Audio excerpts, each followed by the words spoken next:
आवाज महाराष्ट्राचा। नमस्कार, मी प्रतिभा। संध्या लाईव्ह मध्ये आपलं सर्वांचं स्वागत। महिलांसाठी सर्वाधिक योजना राबवणाऱ्या राज्यामध्ये महाराष्ट्र आणि ओडिशाचा समावेश असल्याचं विधान परिषदेच्या उपसभापती नीलम गोरे यांनी म्हटलंय। तसेच लाडकी बहीण योजनेच्या अनुदानात वाढ करण्याची शिफारस सरकारकडे करण्यात आल्याचंही त्यांनी सांगितलंय। कारण म्हणजे ज्या पद्धतीनं महागाई वाढते, या महागाईमुळे हे पैसे वाढवले पाहिजे। एक तर ही पाहणी जी आहे ती अतिशय महत्त्वाची आहे, कारण महाराष्ट्र आणि ओडिशा या दोन राज्यांमध्ये स्त्रियांना थेट रोख रक्कम त्यांच्या बँकांमध्ये देण्याची अत्यंत वेगळी योजना या राज्यांनी केलेली होती। आणि सन्माननीय एकनाथजी शिंदे यांनी अनेक वेगवेगळ्या लोकांनी दबाव आणला, तरीसुद्धा त्याला बळी न पडता 28 जून 2024ला या योजनेला मान्यता दिलेली होती। जवळजवळ 2.25 कोटी महिलांना याचा लाभ मिळालेला आहे।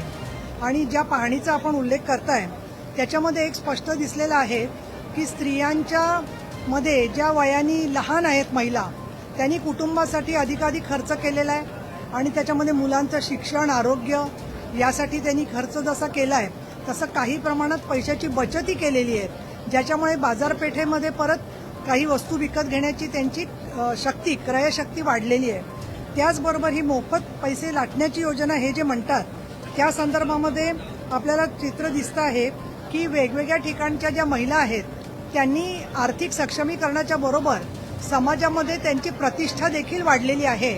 आणि विशेष म्हणजे महागाईच्या प्रमाणामध्ये हे लाडक्या बहिणींचे पैसे वाढवावेत अशी केंद्र सरकारच्या या अभ्यास कमिटीने जी सुधारणा केलेली आहे, सूचना केलेली आहे, ती अतिशय महत्त्वाची आहे।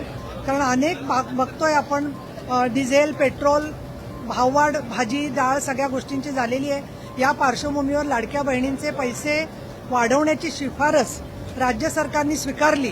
आणि मला वाटतं की सन्माननीय देवेंद्रजी फडणवीस, सन्माननीय एकनाथजी शिंदे, सन्माननीय सुनेत्राताई पवार हे नक्की ही शिफारस स्वीकारतील।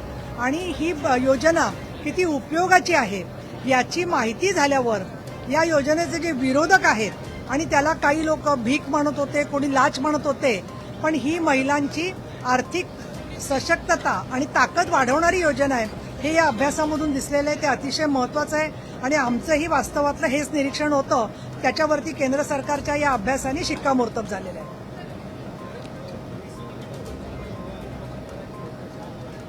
नाही, आता याच्यावरती तर काल मेघना बोर्डीकर तसंच सन्माननीय मुख्यमंत्री यांनी बरीचशी उत्तरं दिलेली आहेत। आता त्याच्याबदला एका बाजूची वाहतूक आहे ती सुद्धा सुरू झालेली आहे। त्यामुळे मला असं वाटतं की अशा वेगवेगळ्या ज्या योजना होतात, बघा तुम्ही छत्रपती शिवाजी महाराजांचं स्मारक अरबी समुद्रामध्ये उभं करू असं काँग्रेस आणि राष्ट्रवादी काँग्रेसच्या सरकारने 2002 पासून सातत्याने सांगितलं होतं, पण ना ते स्मारक उभं राहिलं ना कुठलीच गोष्ट झाली, उलट त्या ठिकाणी ती जागा चुकीची होती हे समोर आलेलं आहे। त्यामुळे अशी नामुष्की कधीही महायुती सरकारवर आलेली नाहीये। नैसर्गिक आपत्तीचं राजकारण कोणी करू नये असं माझं आवाहन आहे। हिंदी में लाड़की बहन योजना को लेकर जिस तरह से प्रधानमंत्री ऑफिस ओडिशा और महाराष्ट्र ये दो राज्यों में जो महिलाओं को लाडली बहन जो योजना थी उसके बारे में केंद्र सरकार के कमेटी ने अभ्यास किया है और उसमें सामने आया है कि ये महिलाएं इसके पैसे का अपव्यय करती है, ठीक तरीके से खर्चा नहीं करती है।